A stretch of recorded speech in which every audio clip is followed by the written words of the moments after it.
All right, Senator, thanks for talking. I want to talk about Ebola, which of course is the big story for the country right now. You've said the president has led us down a road and failed to show leadership. Specifically, what has he done or not done that you think has not shown leadership?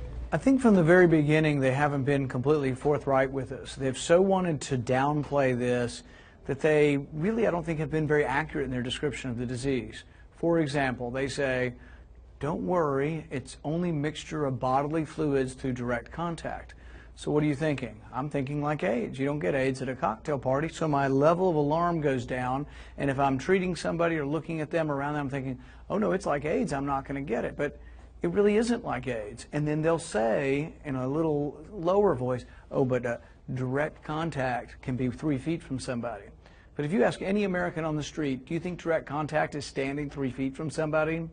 I don't think that was, they just weren't, you know, because they so much wanted to downplay that we were in charge, we know everything about this, I think they made mistakes in not really being accurate about talking about the disease. You used the phrase at least once, politically correct, to describe what's that mean in the context of how they've dealt with it. I'm not sure what it means because I'm not sure who they're being politically correct to other than that they don't want to hurt anybody's feelings. But what made you use the phrase? What actions? Because I think they're making, it's an irrational desire to be conventional and not to make you know, it's to stay sort of towards the middle of things without saying something that's bold that people might object to.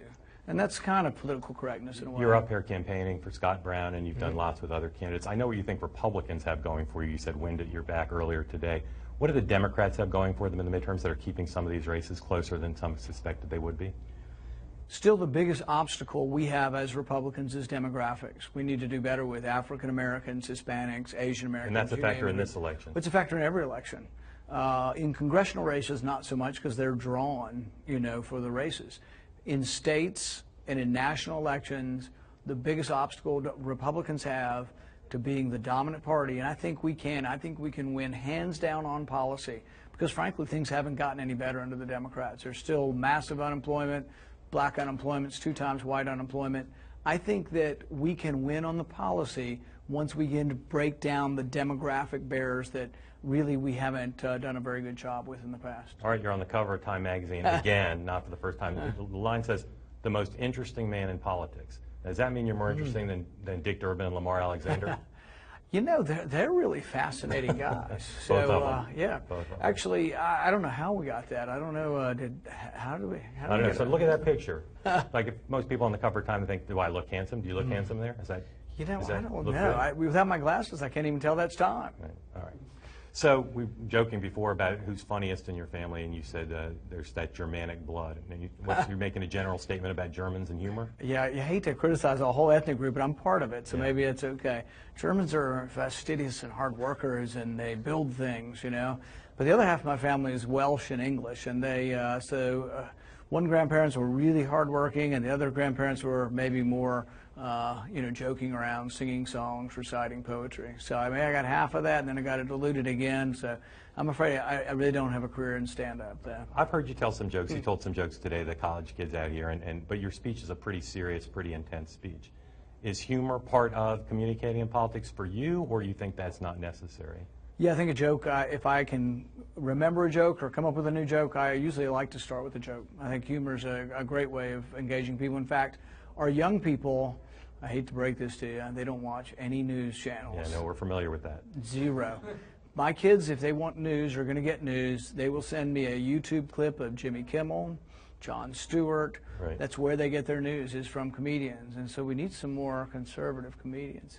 That's what it's going to take. So you're thinking of running for president. You've been nicely open about that. It's like, unlike some folks, you've seen it up close because your dad's running. You were out on the trail for him. What's hard about running for president? You know, the travel is really can wear you down and wear you out. I think the fatigue on basically the family and all of that. And I think the breakdown between legitimate reporters and everybody else that's got a website has made it so hard that there's so many people asking questions, and many of them really, when I read a news report now that I'm involved with, I'm like, oh, wow, that was did you see this, guys? It was an objective news report. Most stuff all over the internet is all opinion. And it sells on TV too. And why does that make it harder for a candidate? Well, it makes it harder because everywhere you go, it's you know, you're not getting questions from a reporter, you're getting questions from an editorialist. Right. And that makes it more difficult. And then you read scandal, everything becomes a scandalous headline, right. and most headlines don't even represent what's in the body of the material anymore. So if you run, you're going to get asked lots of questions. You're a student of presidential history. You familiar with Roger Mudd's question to Ted Kennedy? Yeah, why are you running? Yes. Why do you want to be president? So I'm giving you a well, great my chance. brother was president, my dad was, Not the best. So here's your chance. Answer the Roger Mudd. Mudd question. Assuming you did run, why would you want to be president? Because I'm truly concerned about our country. I think an $18 trillion debt is truly a danger, not just to our kids and grandkids, but actually to our kids now trying to find jobs. And that I don't think that the demise of a country is always gradual. I think there is a possibility that you can have a panic where an economy unravels. But why you? 2008. Why do I think I can do it? Because I think I can bridge a gap no other Republican has ever bridged, and that is a gap to attract constituencies that we haven't talked to in 80 years. That helps you get elected, but why you to solve the problems as president? Because I think I can work with both sides also. I'm a person who believes very, very strongly in some ideas, but it just turns out that some of those ideas I believe very strongly with progressives as well. I think also that I'm a big believer that we try to tackle too big of an issue in Washington. So if we had 100 people in a room, senators or otherwise, and we tried to agree on issues, if the legislation had 1,000 pieces to it, we'd never get anything done. If it had one piece to it, we might find 10, 20, 30 issues that we could just pass almost by consensus. We have those in Congress now, but the leadership is so malfunctional, and frankly, it's Democrat leadership, that we don't get anything passed. I have a bill that I co-sponsor with Harry Reid, and I can't get a vote on it. Senator Paul, thanks. You're nice to your time. Appreciate it. Thank you.